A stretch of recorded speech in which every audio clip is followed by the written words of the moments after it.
There, good to see you and thank you for clicking. And guess what? You're right. On this video, I'm gonna take you through step by step on if you earn 1,000 Kenyan shillings to 2,000 each and every day. You know why? There are people who are employed and there are people who have employed themselves, or perhaps they're employed somewhere but they get their salary each and every evening. So how exactly do you plan yourself? All right, maybe you're the one, or perhaps you're here to grab the information and give it to somebody who you can change their life bigly. And guess what? Perhaps you're out there with this amount of money and you always ask yourself, fine, I only earn 1,000 to 2,000, maybe 1,500, 12, 13, 16, whatever the amount of money, provided it falls under this category. And you always wonder, how exactly or what exactly should I do so that I grow myself to the next point? All right, so, and guess what? I've divided all these points into three baskets: basket A, basket B, and basket C. If I was you, I would stick around and I would watch this video to the end, because I'm gonna end with basket C and that's where the magic starts to happen. All right, guess what? I always post a video each and every day talking about investment, how to make money online, how to invest, savings, and all those kind of things. If you love that and you don't want to miss any future of my good videos, do this. It doesn't cost you anything. It only take 1 second and I bet you got it. Down below there on your right, there is a button, a small one written subscribe. It is in black. Hit that magical button, turn that notification bell, and like this video. And by only doing that, a whole YouTube will notify you whenever I upload a new good video, so you never miss any of my good videos. All right, enough with me taking all those times. Let's get into the business. All right, so should we? Now we have the basket A, we have the basket B, and we have the basket C. Let's start with basket A. What exactly is it contained in this basket A? Okay, fine. You're out there, usually go and make that money, 1,000 to 2,000 Kenyan shillings, perhaps maybe 12, 13, 15, 16, whatever amount of money. Now, there are things that we call them the daily survival mechanism. You cannot negotiate with it. If you have to eat, you have to dress, you have to live somewhere. That's for sure. You need some water and other kind of things. So those are daily things that majorly make us to go out there and work each and every day. Joseph ain't gonna do away with them. They're gonna fall into this category. And that's why I've called it the basket A. Guess what? Now, under this category, you need your rent. That's the very first important thing that you need. Your rent is there. You can do the 350 Kenyan shillings each and every day. This translates to around 10,500. I would suggest you stick to that budget. And if you can manage to actually go slightly below that, that would be an amazing thing. But before you decide it's 350 Kenyan shillings each and every day for your rent, ask yourself this. Well, if I was to shift from where I live, because rent goes hand in hand with the transport. If you can be able to shift from where you are, go to a place that is nearer the place of work, probably you can walk without you using any transport, but the rent will be a little bit high.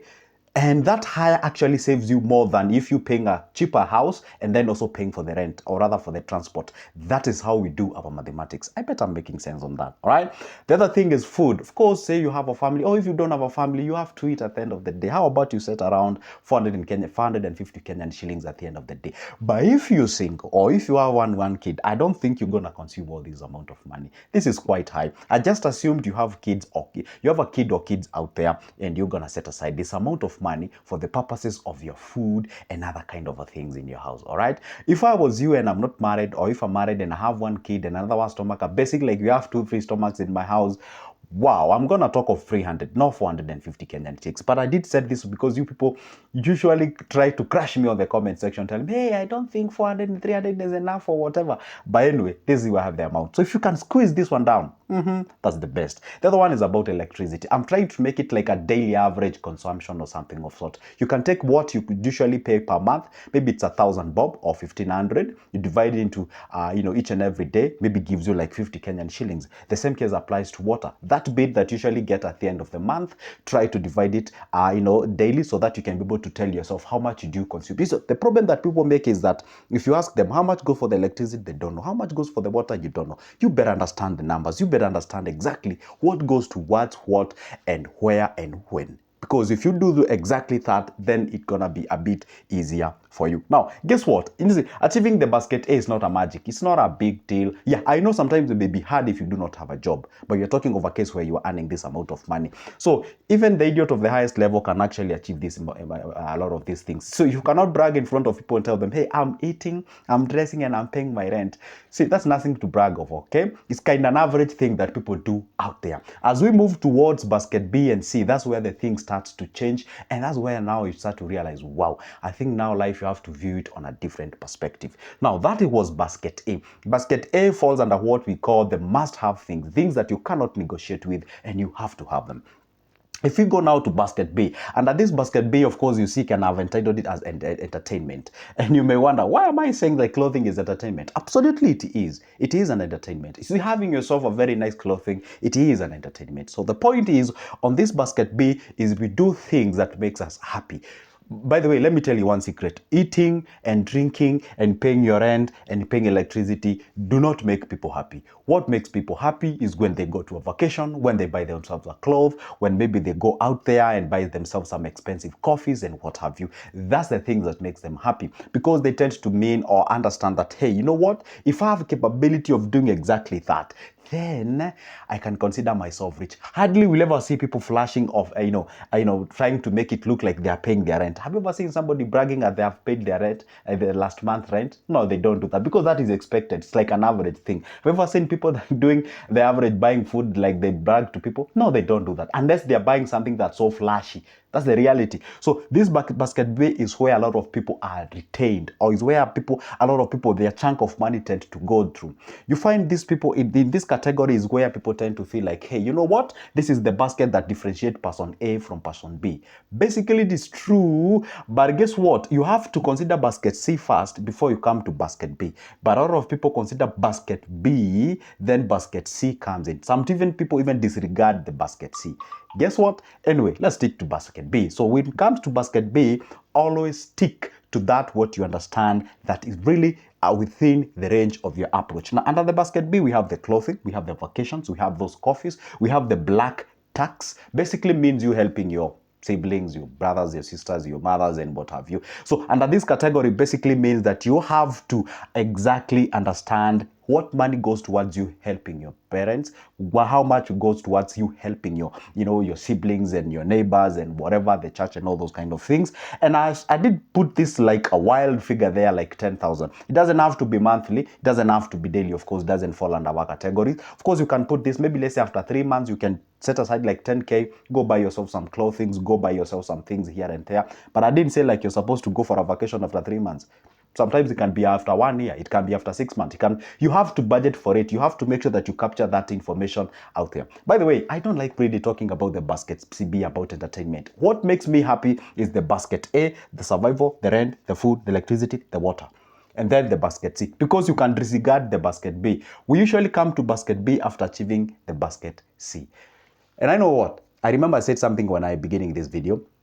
I said you better stick around and get to understand what happens on the basket C. And that's where now we are getting into. We're going to go back after we've consumed the basket C. Now, this basket C is where the magic starts to happen. Is the amount of money you set aside. Usually people call it savings. And by the way, there is a name that I really hate much, is about savings. Because savings is not really the appropriate word. Because one thing you should know when it comes to savings, you can never grow wealthy. You can never grow rich by only savings. Nobody has ever done exactly that. We save. I prefer using the term to accumulate, to store money, all right, with the purpose of you doing something with that. And what is the thing that you're saying is your purpose fight to do that is to invest that money to create more channels of income and make baby monies, which we call the passive income. Okay, now the point is now you have the basket C. Okay, you get your salary each and every evening, and then you have your money, and then it is, let's say in this bracket of 1,000 to 2,000, you get yourself like 1,800, or let's say 1,500 or 16 or whatever amount of money. All right, now how much you get now depends on how much you put aside or you set aside toward this area. All right, I was just doing an average of 1,500 or 1,800 around there. If you manage to do 2K, now if you set aside like let's say 1,000, if you set 550 Kenyan shillings around this area, then that means that you're gonna put aside 550 Kenyan shillings, and that exactly means that at the end of the month you have yourself like 16,500. Now 16,500 at the end of the month, of course this one would make you wealthy.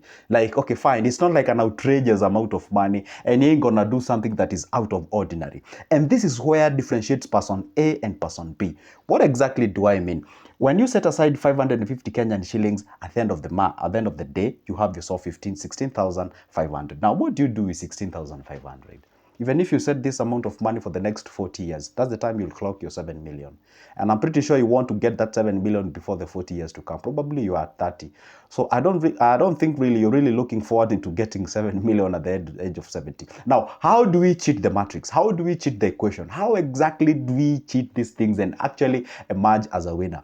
This is where the mathematics now starts to kick in. How exactly do we do that?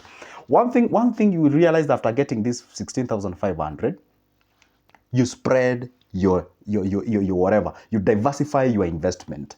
You can decide, out of this 16,500, I can say each and every month I will be buying stock shares.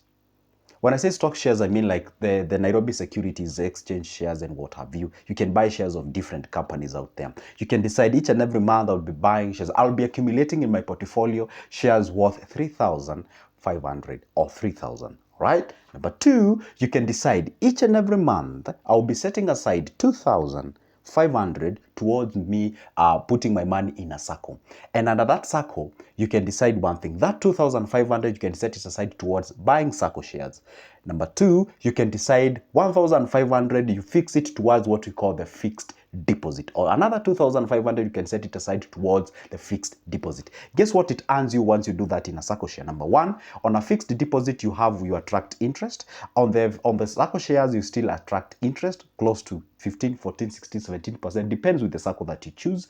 And remember, you did buy what we call the stock shares or the Nairobi Securities shares, and you accumulate that portfolio in a period of time. Guess how many dividends now you're earning? Number one, you're earning in the Nairobi Securities Exchange, that the company dividends, all right? You also stand a high chances of what we call the capital gains when the share prices increases. And number two, you do have yourself a fixed deposit. Depends on which circle again, I'll say like 11% at the end of the year.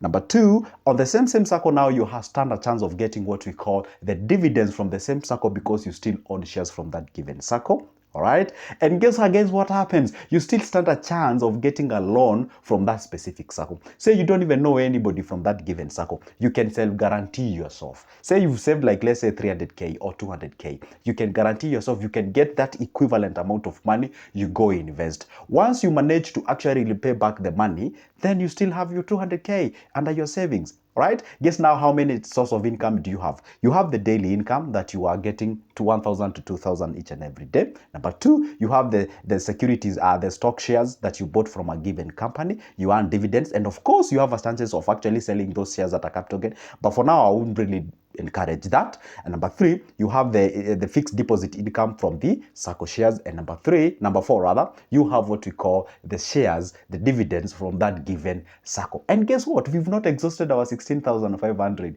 How did we do that? 2,500 goes towards your circle shares. 2,500 goes towards your fixed deposit, right? 3,000 goes towards you creating a portfolio or increasing your portfolio as far as Nairobi Securities Exchange shares are concerned. So that is what 5,000 plus this other, we have our 5,000, all right? No, we have our 8,000. Now the point is this, we are still remaining with 8,500. Now this is where now another magic starts to happen. You can decide this each and every month. So I've managed to set aside like 8,000 somewhere. So you can decide, what if I set aside 5,000 each and every month, 5,000, 5,000, 5,000. So in a period of 1 year, you have yourself 60,000 cash and liquid money. What do you do with that 60,000? You can set aside, if you have your partner, you can decide to start a business, a conventional business. Or you can decide with that 5,000 Kenyan shillings, you can decide to be buying something. All right? That's how we do about it. You can decide like a small business somewhere. That small business now can actually earn you something, a day-to-day income. That is exactly how you do yourself. And the 3,000 that is remaining, you set aside as your emergency fund, because you never know, things can happen. And that is exactly how you plan yourself. Did I make any sense?